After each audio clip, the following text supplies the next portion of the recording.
Apocalipsis es revelación, su significado es revelación, es acontecimientos futuros, es acontecimientos que tienen que ver con lo celestial y con lo terrenal. Apocalipsis nos revela la adoración celestial. Apocalipsis nos revela también las tribulaciones terrenales.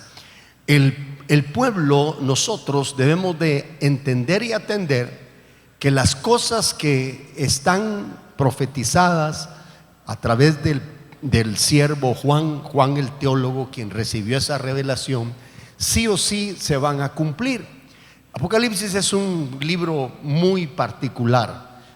Hay que estudiarlo con mucha responsabilidad, con mucho entendimiento escritural, con mucha, es decir, contextual, y con mucha oración para poder asimilar lo que en él está.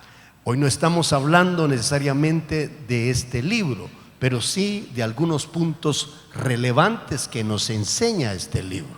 Y uno de ellos es la adoración celestial, el patrón que debemos de tomar para adoptarlo desde ya en la tierra, que repito, hemos estudiado que al pasar los siglos, desde que el Señor revela en su palabra la forma que les mostró, ya hemos estudiado a Isaías, a Ezequiel, a David, al mismo Moisés, le mostró el diseño, el verdadero tabernáculo y lo que ocurre en el santísimo lugar, y estos lo plasmaron, algunos muy gráficos como Moisés, otros tuvieron la revelación como Isaías 6 y vieron el trono, y a esto hemos estado hablando.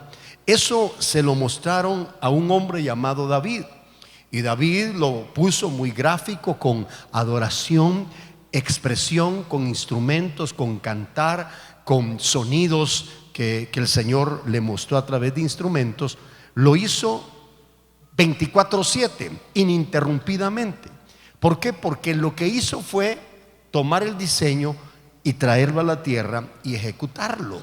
Y esa adoración marcó tanto el corazón del Padre, que cuando David se va de la tierra, muere, Dios profetiza a través de Amós el profeta, capítulo 9, versículo 11, que en los postreros días, eso es, en los últimos días, reedificaría el tabernáculo caído de David, lo volvería a levantar como al principio. Las mismas palabras en el concilio allá en Jerusalén lo vuelven a repetir en Hechos capítulo 15. Los hombres de Dios recuerdan esa profecía: reedificaré el tabernáculo caído de David. Cuando usted va a la Escritura y en el Nuevo Testamento, y usted trata de encontrar muchas cosas que nosotros actualmente practicamos, quizás no las va a ver así abiertamente. Por ejemplo, ¿por qué danzamos? Por ejemplo, ¿por qué alzamos la voz?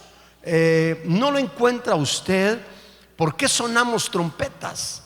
Si apenas los discípulos usted los mira cantando.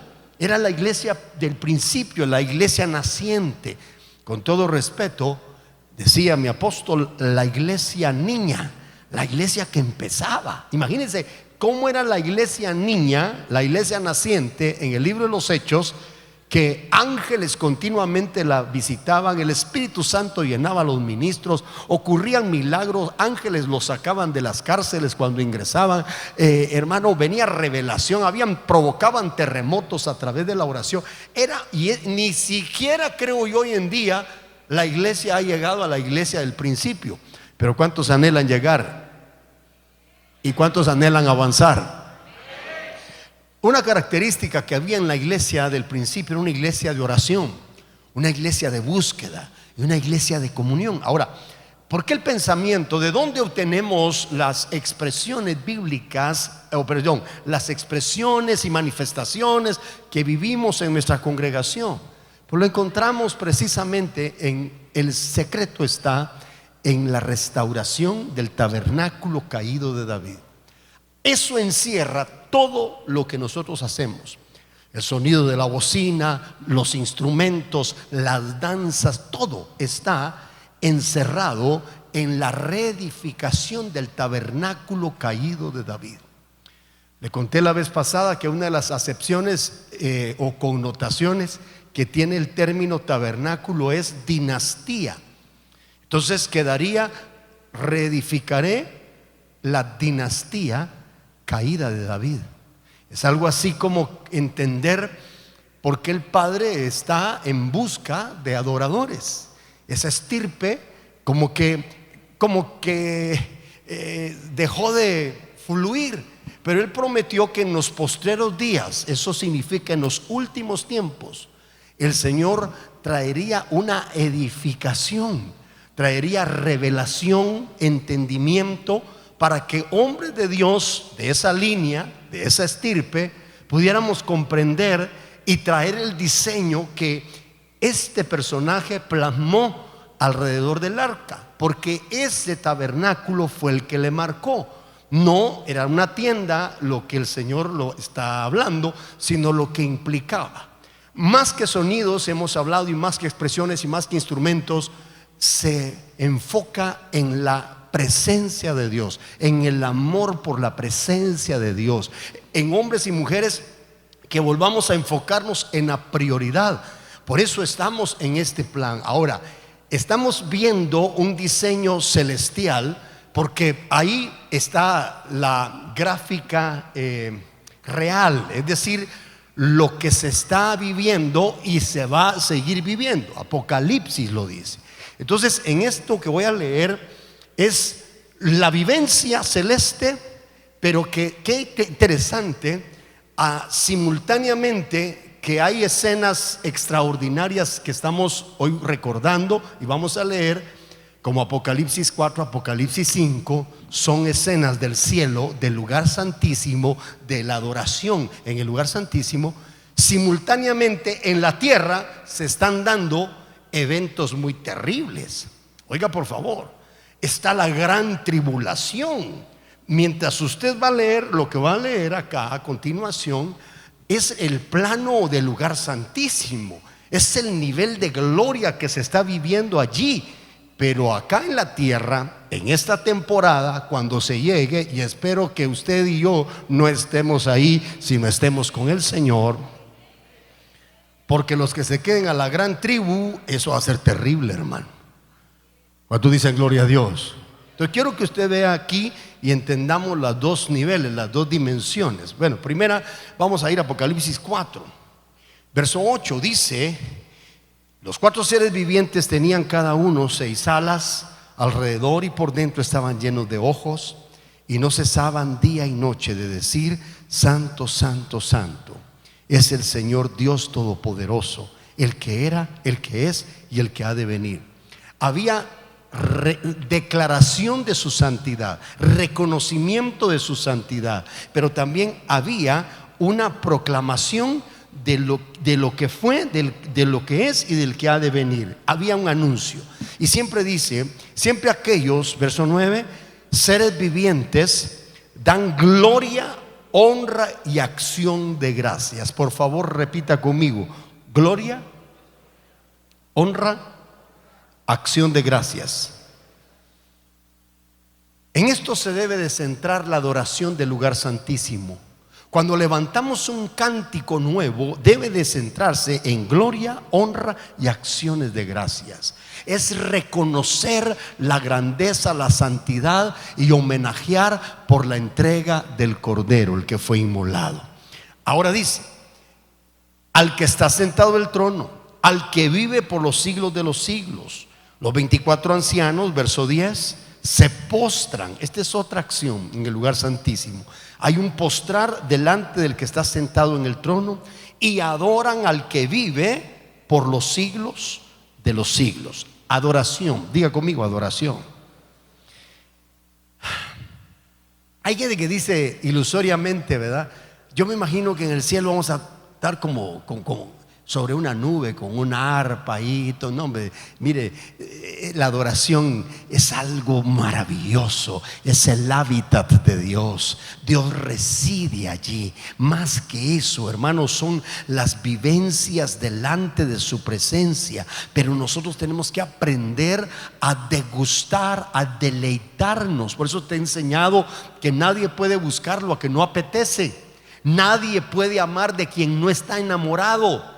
Y no se llega a enamorar nadie de alguien que no lo frecuenta, que no sabe. Por eso tenemos que ser entendidos y conocer. Ustedes adoran lo que no conocen, le dijo el Señor a la samaritana. Nosotros adoramos lo que conocemos. Entonces, ¿cuánta gente está adorando a un Dios no conocido? No lo conoce. No sabe de su hermosura, no sabe de su belleza, no conoce su grandeza, hermano, y por eso le es indiferente el tiempo de la adoración. Cambiemos el chip ese, hermano, de que la adoración y la alabanza son los comerciales antes de la película. No, señores, la adoración y la alabanza es donde Dios habita. Y si yo quiero encontrarme con Él, tengo que hacerle una habitación, tengo que sumarme, adorar, a ministrar. Alguien dice amén. A ministrar, tenemos que aprender a hacerlo con entendimiento, en espíritu y en verdad. La palabra nos fundamenta y por eso tenemos que tener estos principios para poder hacer lo que hoy hacemos. Pero vayamos leyendo rápidamente. Estos 24 ancianos se postran. Hay que postrarse alrededor del trono. Es la adoración en el lugar santísimo. Adoran al que vive por los siglos de los siglos. Echan sus coronas delante del trono. Entre paréntesis, si hoy tienes algún triunfo, un éxito, Dios te bendijo, eres una persona preparada, tienes un posgrado, esas son tus coronas. Tienes un negocio, son tus coronas. Con todo respeto, hasta la belleza física, ¿qué culpa tienes de ser guapo? Esa es tu corona. Ríndela a los pies de aquel que merece ser honrado. Todo lo que eres, todo lo que tienes, todo lo que vas a llegar a ser, lo debes al Señor. Y si algo eso es digno de renombre, es una corona que distingue, ríndela a los pies del que merece todo honor y toda alabanza por los siglos de los siglos. ¿Alguien dice amén? Es que así es. Rindamos nuestras coronas. Apartemos, hermano, lo mejor para el Señor. Ahora, hay que tener coronas. Si no, ¿qué corona vamos a rendir? ¿Cuántos dicen gloria a Dios? Adoran al que vive, echan sus coronas delante del trono diciendo: Señor, digno eres de recibir, vuelve otra vez a repetirse el patrón, la gloria, la honra y el poder. Porque tú creaste todas las cosas y por tu voluntad existen y fueron creadas. Entonces, diga conmigo: digno eres. A ver, grítelo: digno eres de recibir la gloria, la honra, el poder. Porque tú creaste todas las cosas y por tu voluntad existen y fueron creadas. A ver, apláudale con libertad.